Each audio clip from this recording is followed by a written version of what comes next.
साल था 1930। जब देश में आज़ादी का आंदोलन तेज हो रहा था तो उस दौरान एक और कहानी लिखी जा रही थी।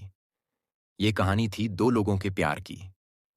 प्रेम की डोर के एक सिरे पर थे फिरोज गांधी, तो दूसरी छोर पर थीं देश के सबसे ताकतवर राजनीतिक परिवार से ताल्लुक रखने वाली इंदिरा गांधी। इंदिरा की उम्र महज 16 वर्ष ही थी कि उन्हें फिरोज ने शादी का प्रपोजल दे दिया। इंदिरा और उनकी मां ने यह कहते हुए इसे अस्वीकार कर दिया था कि वह बहुत छोटी हैं। हालांकि बाद में दोनों के प्रेम ने 7 फेरे तक का सफर तय किया, मगर ये शादी हुई थी इंदिरा के पिता जवाहरलाल नेहरू की मर्जी के खिलाफ। आज हम आपको इंदिरा गांधी के पति फिरोज गांधी के बारे में बताएंगे, जिन्होंने न सिर्फ देश की आज़ादी की लड़ाई में अहम भूमिका निभाई, बल्कि उनकी प्रेम कहानी भी बहुत चर्चित रही। 12 सितंबर 1912 को पैदा हुए स्वतंत्रता सेनानी, राजनेता और पत्रकार फिरोज जहांगीर गांधी एक पारसी परिवार से आते थे। 1920 के दशक की शुरुआत में उन्होंने अपने पिता को खो दिया। इसके बाद वह अपनी मां के साथ इलाहाबाद आ गए। साल 1930 आते-आते फिरोज की मुलाकात ईविंग क्रिश्चियन कॉलेज के बाहर धरना दे रही प्रदर्शनकारियों में शामिल कमला नेहरू और इंदिरा से हुई। इसी दौरान उनके और इंदिरा गांधी के बीच नज़दीकियां बढ़ीं।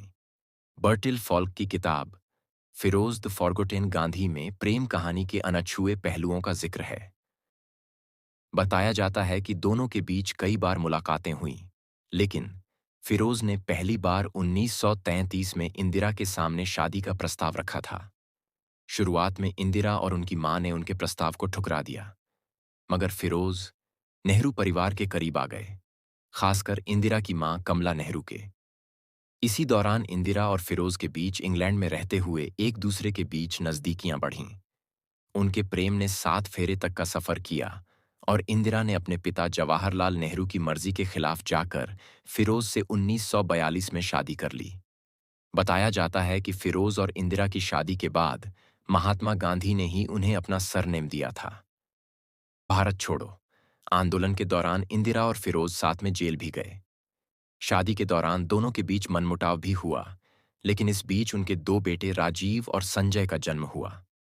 देश की आज़ादी के बाद जवाहरलाल नेहरू भारत के पहले प्रधानमंत्री बने और 1952 में हुए पहले आम चुनाव में फिरोज ने रायबरेली निर्वाचन क्षेत्र का प्रतिनिधित्व किया।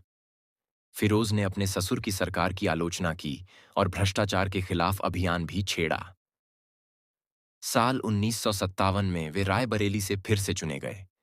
1958 में उन्होंने संसद में हरिदास मूंदड़ा घोटाले का मुद्दा उठाया। इस खुलासे के कारण तत्कालीन वित्त मंत्री टीटी कृष्णमाचारी को इस्तीफा देना पड़ा था। 1958 में फिरोज को दिल का दौरा पड़ा। 8 सितंबर 1960 में दिल्ली के वेलिंगटन अस्पताल में फिरोज की मृत्यु हो गई, 48वें जन्मदिन से ठीक 4 दिन पहले। बाद में उनकी राख को इलाहाबाद के पारसी कब्रिस्तान में दफनाया गया।